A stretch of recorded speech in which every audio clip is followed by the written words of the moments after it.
Olá pessoal, bem-vindo e bem-vinda ao canal Amuinvest. VIUR11, o VIUR, vale a pena? Venha saber.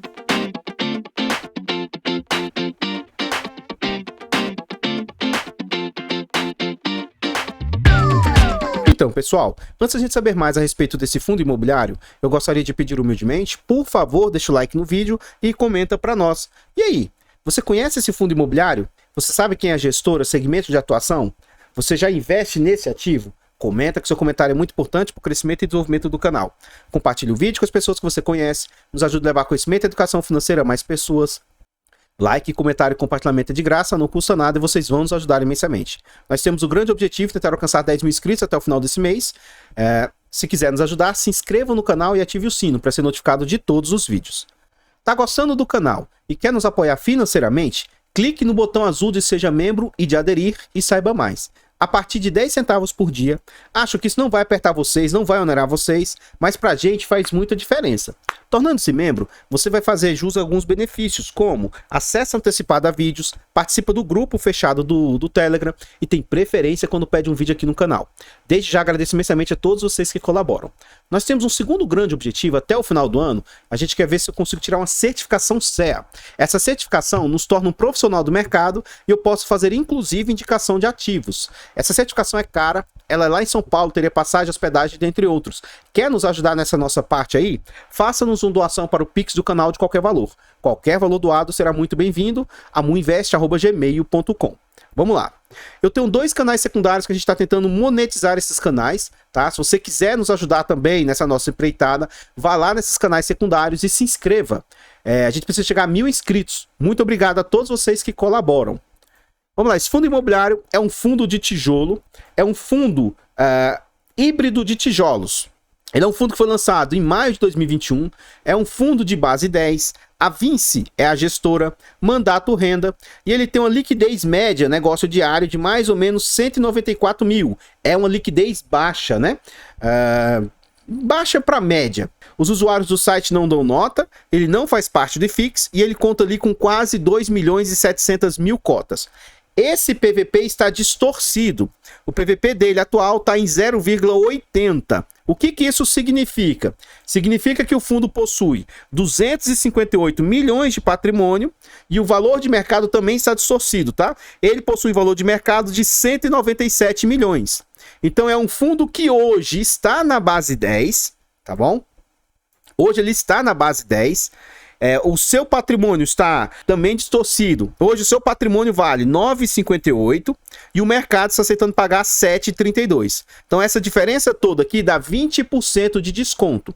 Tendo Abril como referência, é um fundo que conta ali com 4.046 cotistas. Virando a página, a gente vê aqui o quanto o fundo está sendo negociado atualmente. Então, atualmente o fundo está sendo negociado a 7,34. Se for na base 10, era como se fosse 73,40, tá?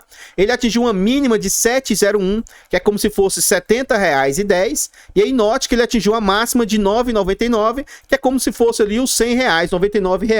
Então, traçando a linha dos R$10, o que a gente consegue observar? Desde que o fundo vem a mercado, ele veio a mercado num ano ruim, né? 2021 é um ano que, principalmente entre março e maio, o mercado sofreu muito. Então o fundo vem numa queda, uma queda gigantesca, teoricamente não para de cair todos os meses, e ele encontra o seu fundo lá em dezembro de 2021. No mês de novembro/dezembro, foi um ano bem difícil. O fundo apresenta sinais de recuperação, chega a atingir ali R$ 8,00 de negociação, mas teve um recuo e agora ele está lateralizado a mais ou menos R$ 7,00, 7 e pouquinho de negociação. Nesse slide a gente vê as entregas do fundo. Então a gente vê que a última entrega anunciada foi de 0,07 centavos, dígito 2. Essa dízima aqui, ó, ela não faz diferença se você tiver uma cota hoje, né? 2 cotas, 3 cotas, até 4 cotas não vai fazer diferença. Mas de 5 cotas para frente, ele arredonda esse valor. Então ele faz diferença sim, dependendo do quantitativo de cotas que você tiver. Então no mês passado, o anúncio foi um pouquinho maior, isso aqui foi 0,076 e esse mês ele anunciou 0,072. Virando a página, a gente vê esses anúncios, como eu disse. O site aqui, para mim é uma falha deles, eles deveriam trazer mais um número anunciado aqui. Então, às vezes, ele arredonda para cima, tá? Não foi 8 centavos que ele anunciou. Como eu disse, ele anunciou 0,076. Então, a gente vê que ele está estabilizado nessa entrega de 7 centavos. Como a cotação caiu muito, eu acho esse yield hoje muito agradável. Se eu estivesse posicionado nesse fundo de base 100, o yield ainda assim estaria aceitável. Mas aí, hoje, você pagar 7,57 no fundo, para ele te entregar 7 centavos de yield, você vai ter um yield de quase 1%. Para um fundo de tijolo, eu acho um yield muito bom, tá? Tanto que, ó, esse último anúncio aqui era 0,92, 7,57. Como a cota recuou, atualmente o yield está em 0,98.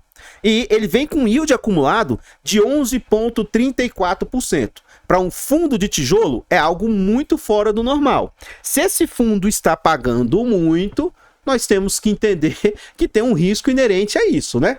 Não é à toa que esse fundo vai estar pagando muito acima do normal de mercado. Nesse slide aqui a gente vê o quantos institucionais têm posição no fundo, nenhum com alta exposição, mas a Rio Bravo possui posição, o CPTS, o VIF, o fundo de fundos deles, né, da Vinci, o MGFF, NAVT, então já tem muitos institucionais que montaram posição nesse ativo aí.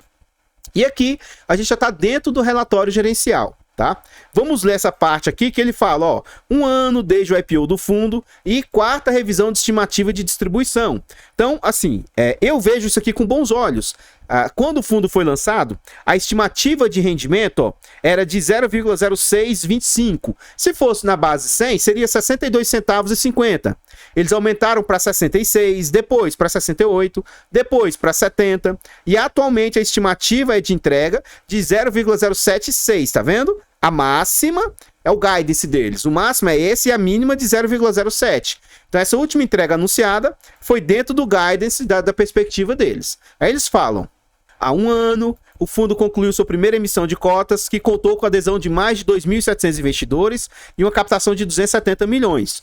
Depois de alocar tudo aí, eles conseguiram adquirir 6 imóveis de qualidade, altamente aderentes à estratégia de aquisição do fundo, utilizando estruturas que permitiram a geração de 0,073 por cota já no primeiro mês operacional do fundo.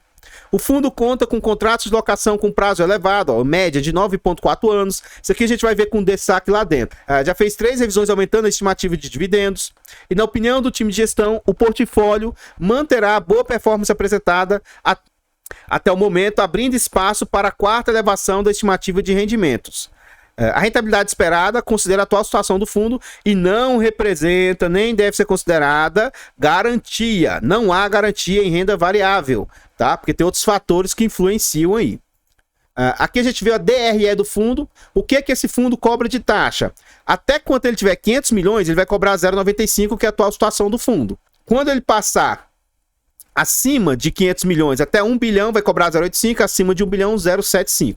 Esse fundo cobra performance de 20% se eles conseguirem bater IPCA mais 6. Eu acho justo um fundo de tijolo cobrar performance se ele conseguir bater uma taxa dessa, uma taxa aceitável, na minha opinião. Outro ponto interessante a se falar, o fundo possui uma reserva que ainda não distribuiu, ó, de 0,069. Ele tem quase 7 centavos de reserva a distribuir. Para um fundo que está entregando 7 centavos, ou seja, ele tem uma distribuição extra caso ele queira ou opte por fazer essa distribuição, né? Então, em maio, o que representou os valores que o fundo recebeu? Ele recebeu 2 milhões e 111 milhões, 2 milhões e 111 mil advindos dos imóveis. Teve um gasto, resultado financeiro aí, ó. Então, se ele tem despesa financeira, ele possui alavancagem, né? 306 mil com essa despesa. Ele tem receita financeira, então ele está recebendo algum recurso financeiro. Pode ser de dinheiro parado em caixa, alguma coisa nesse sentido. Então, note que o resultado líquido foi negativo aí, por quê? As despesas maior do que as receitas. A taxa cobrada pelo fundo, 185 mil. Inclusive, a gente vai ver o que isso representa frente às receitas. E outras despesas, 38 mil. O resultado teve como resultado final 1,844, distribuiu 1,940. Ou seja, ele distribuiu acima da sua capacidade geradora. Mas por que ele fez isso? Porque ele tem sobras aí, ele tem capacidade de entregar mais.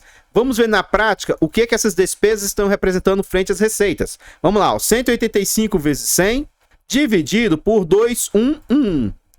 igual a 8,76%. Então, em maio, as despesas representaram 8,76%, abaixo dos 15% que eu reputo ser o limite para pagar de taxas aí para um gestor.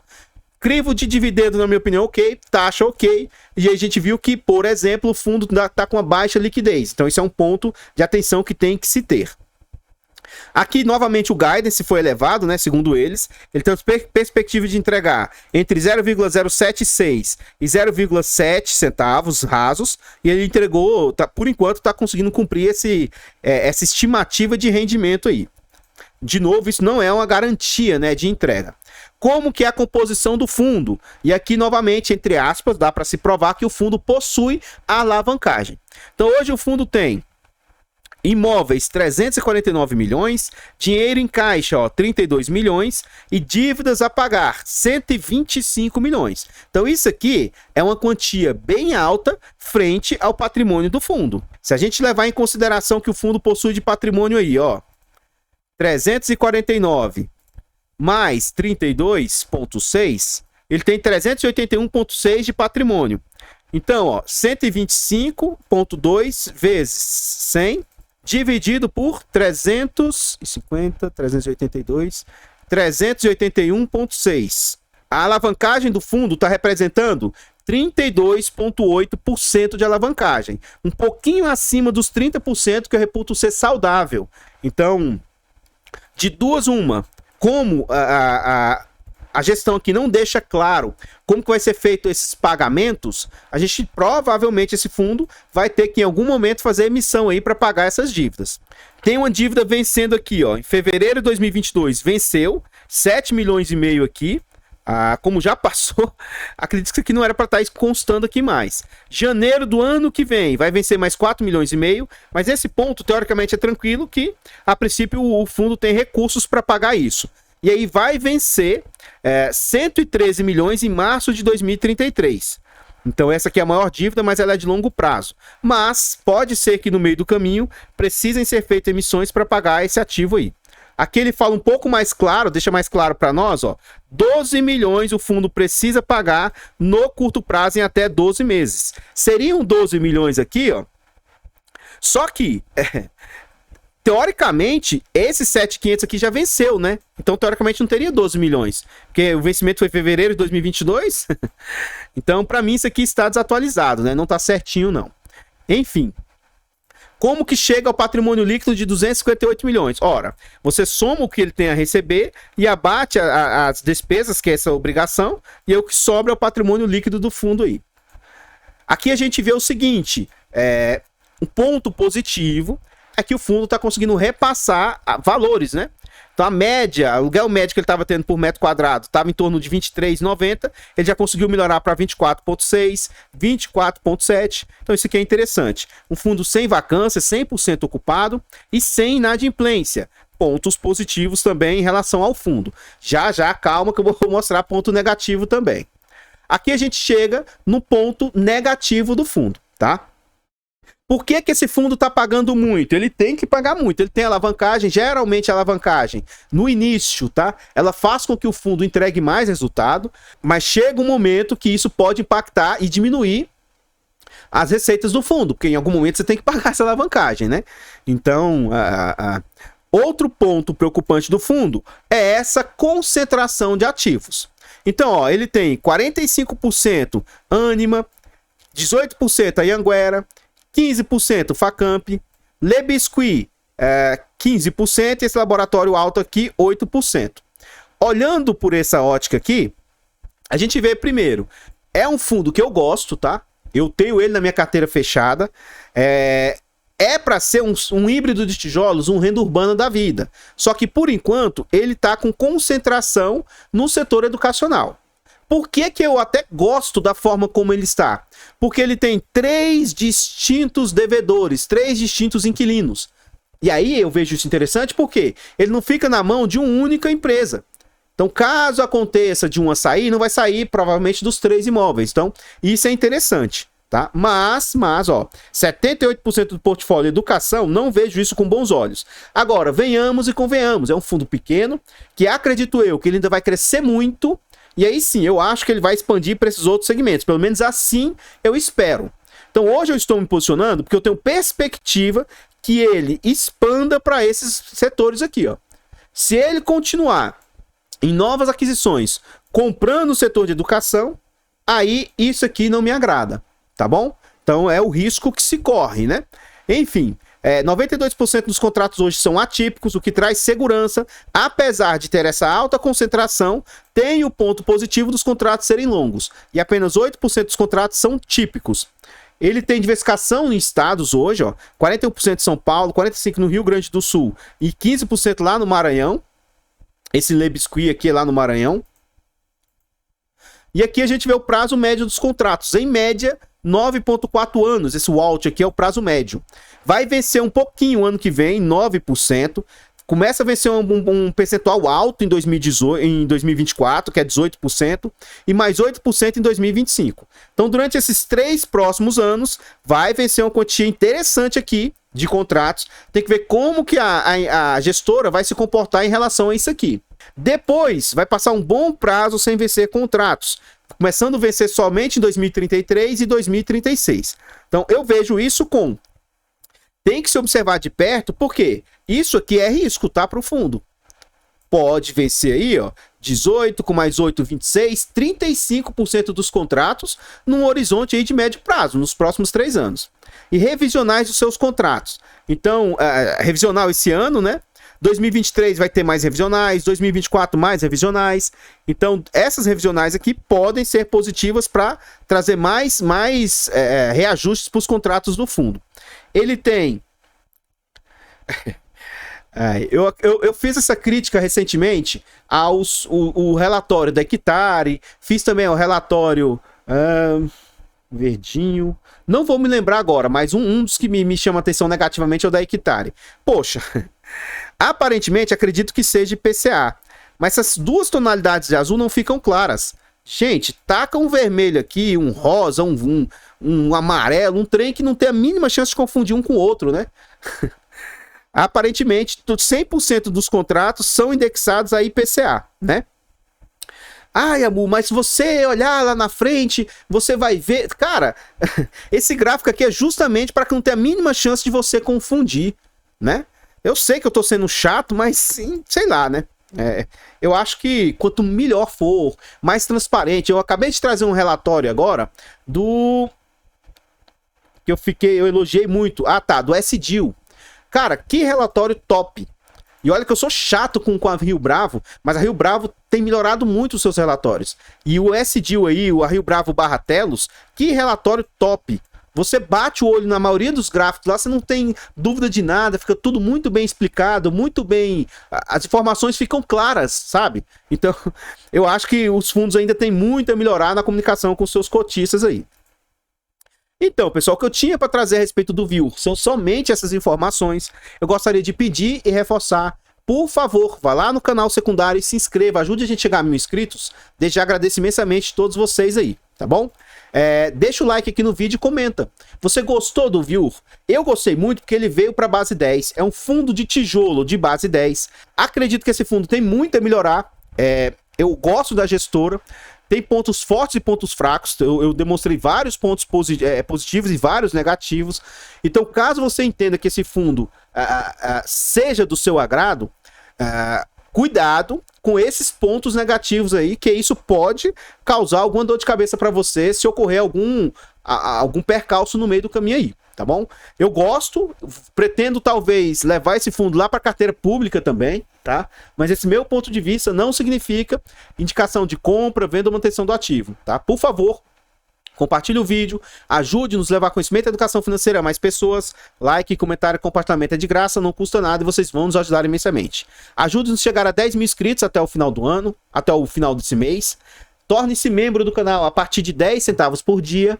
E, se quiser nos ajudar, faça-nos uma doação para o Pix do canal de qualquer valor. Muito obrigado a todos vocês que colaboram. Eu vou ficando até aqui e vou deixar passando mais alguns slides a respeito desse fundo. Fiquem todos com Deus, tenham um bom dia, uma boa tarde, uma boa noite e... fui!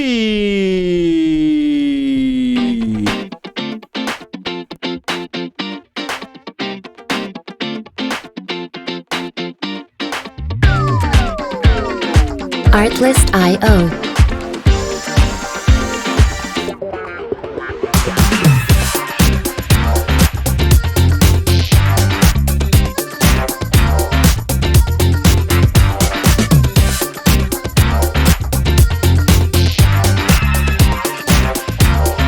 Music licensing reimagined.